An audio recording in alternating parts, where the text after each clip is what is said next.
ሰላም አለይኩም ወራህመቱላሂ ወበረካቱ። ውድና የተከበራችሁ የቻናል ቤተሰቦች በያላችሁበት ሰላማችሁ ብዝት ይበል። ለዚህ ቻናል አዲስ ሆናችሁ አሁንም ሰብስክራይብ ማድረጋችሁ እንዳትረሱ። ዛሬ ምን መሰላችሁ፣ ብዙ እህቶቻችን የሚፎገሩበት ነገር እኛ ሀገር ስንሄድ ቶሎ በቃ ደስ ይለናል ምናምን አንደርስታንድ ያኔ ሳናቅ የምናደርጋቸውን ነገሮች ምን መሰላችሁ፣ አሁን ምሳሌ ሽቶ እንገዛለን። ይሄ ምንድነው ብኩር ማለት ነው። እጣን የምትገዙ ልጆች፣ ይሄን የምታረጉ ልጆች ካርጎ ካረጋችሁ ካርጎ ላይ ችግር የለውም። ካርጎ ላይ ምንም ችግር የለም፣ ተጽዕኖ አያመጣም ማለት ነው። ግን ካርጎ ማታረጉ ዝም ብላችሁ ሻንጣችሁን ይዛችሁ የምትሄዱ ልጆች ማለት ነው፣ በጣም መጠንቀቅ ያለባችሁ ነገር አየር ውስጥ የማይፈቀዱ ነገሮች አሉ። ያ ማለት አየር ውስጥ ይፈቀድልኛል፣ በእጅ ደግሞ እንደዚህ ይዤ ያሳልፋለሁ። ሽቶ ማይወድ ሰው የለም፣ ሽቶ ሁሉም ሰው ይወዳል ማለት ነው። እንደዚሁ እጣን ምናምን የምትገዙ ልጆች፣ ሌላ ነገር ደግሞ ይሄ ኮንዲሽነር የመሰለ ነገር፣ ይሄን ነገር ማለት ነው አየር ውስጥ አይፈቀድም።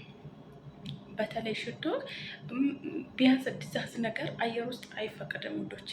ስለዚህ ይሄን ነገር ተቆጠቡ። ማድረግ ያለባችሁ ምሳሌ ሻንጣችሁን እንደዚህ ስትረትቡ ማለት ነው፣ በእንትን ፕላስተር ካለ በፕላስተር በጣም እየጠቀለላችሁ በልብሳችሁ እየጠቀለላችሁ ማለት ነው በሻንጣችሁ መሀል ታረጉታላችሁ። በልብስ በደንብ ጠቅሉልና ሻንጣችሁ ላይ ነው ማድረግ ያለባችሁ። እንደዚሁም ደግሞ ይሄ እጣንም እንደዚህ ቤታችን ሞቅ ሞቅ ለማድረግ ይሄንም ነገር ምንገዛ ሰዎች አለን። ይሄም ነገር እዛ ውስጥ እዛችሁ እንዳገቡ ያኔ ምሳሌ እዛ መያዝ ያለባችሁ ስልክ፣ እንደዚህ ስልክ ነገር እሱ በብዛት አይደለም መሰለኝ ስልኮች ነገር ወይንም ትናንሾች ነገር እንጂ በብዛት እዛችሁ መግባት ይሄ አይፈቀድም። ሁለተኛ ደግሞ ብዙ ልጆች የምጠይቁት ነገር ምንድን ነው፣ ስንት ኪሎ ነው ወደ እንትን ስንሄድ ስንት ኪሎ ምናምን ብላችሁ ደግሞ ግራ የምትጋቡ ልጆች አላችሁ ማለት ነው። እና ኪሎ ስንት መሰላችሁ? እንደ ሀገሩም ሊለያይ ይችላል። ግን ምሳሌ በተለይ ዱባይ ያላችሁ፣ ሳውዲ ያላችሁ 46 ኪሎ ይመስላል። 46 ኪሎ ነው በአንድ ሻንጣ 23፣ በአንድ ሻንጣ ደግሞ 23 እያረጋችሁ እንደዛ ታረጋላችሁ። የእጅ ደግሞ 6 ኪሎ ነው፣ በእጅ 6 ኪሎ ነው የሚፈቀደው። እናም ሌላ ደግሞ ማለት ነው መጀመሪያ ቤት ላይ እንትን ስትሉ ማለት ነው ቤት ላይ ያላችሁ ለሰዎቻችሁ ሚዛን አለ ወይ ብላችሁ ጠይቁ። ገባችሁ? ሚዛን እፈልጋለሁ፣ እቃዬን እየረተብኩኝ መመዘን እፈልጋለሁ ብላችሁ ለእነሱ ስታማክሩ ሚዛን ካለ ይሰጣችኋል። ከዛ እሱን እንትን ትላላችሁ፣ ትመዝናላችሁ። ኮተት አታብዙ ውድ እህቶቼ። ኮተት ይሄ ጨርቃጨርቅ ልብሳ ልብስ ከዚህ ሄድ ልብስ እኮ ሀገር ላይ የምሬ ነው ማንም አይፈልገውም። በቃ አይረባም። በቃ የሆነ በቃ አለ አይደል፣ ከዚህ ሄደ ልብስ በቃ ስታይ ስትለብስ ራሱ እንዴት እንደሚያስጠላችሁ የሀገሩን ባያችሁት። ስለዚህ ልብስ ምናምን ሳሰብስቦ በቃ ይጠቅመኛል ያላችሁትን ነገር ሰብስባችሁ ያኔ እሱን እንትን ብላችሁ ረተባችሁ ወደ ሀገራችሁን እንትን እንድትገቡ ማለት ነው።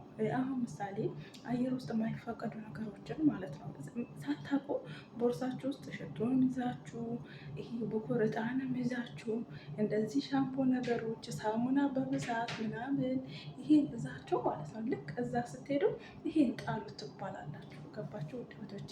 ይሄን ጣሉት ስትባሉ ለእናንተ በጣም ግራ ነው የሚያጋባችሁ። እውነት በጣም ነው የምትናደዱት።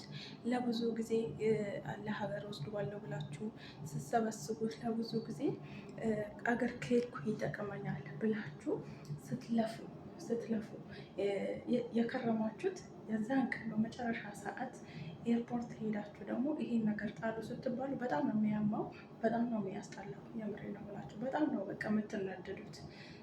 ያሳዝናችኋል ጭምር። ምንም ማድረጋችሁ ነው። ምክንያቱም ቦርሳችሁ እንትኑ ሻንጣችሁ ቀድሞ ነው የሚሄደው። ገባችሁ? ቀድሞ ነው የሚሄደው ሻንጣችሁ ማለት ነው። ከዛም በኋላ ደግሞ ምንድነው እናንተ እንትን ማሳለፍ ያለ እዛ ስታልፉ ነው ጣሉ የምትባሉት።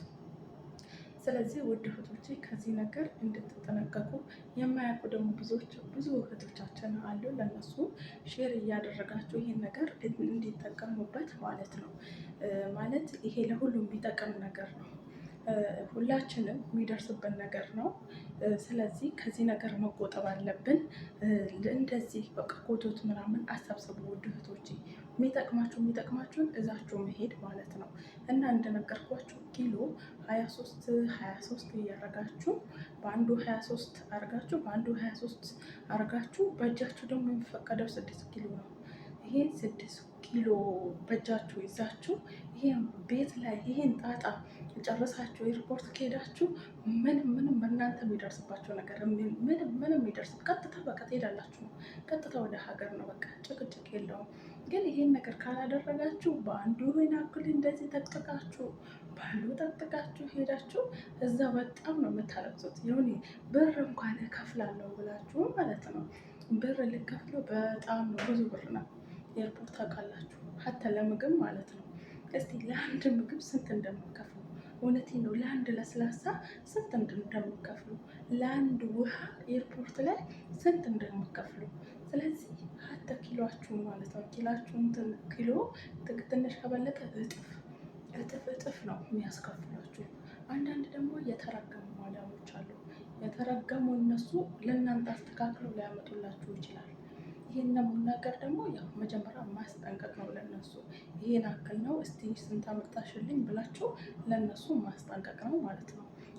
እነሱ ደግሞ ካስተካክሉላችሁ ምንም ከእናንተ ጋር እንትን የሚለው ነገር የለም። የዛሬው ቪዲዮ ይሄን ይመስላል። በቀጣይ እስከምንገናኝ ሰላም አሌይኩም።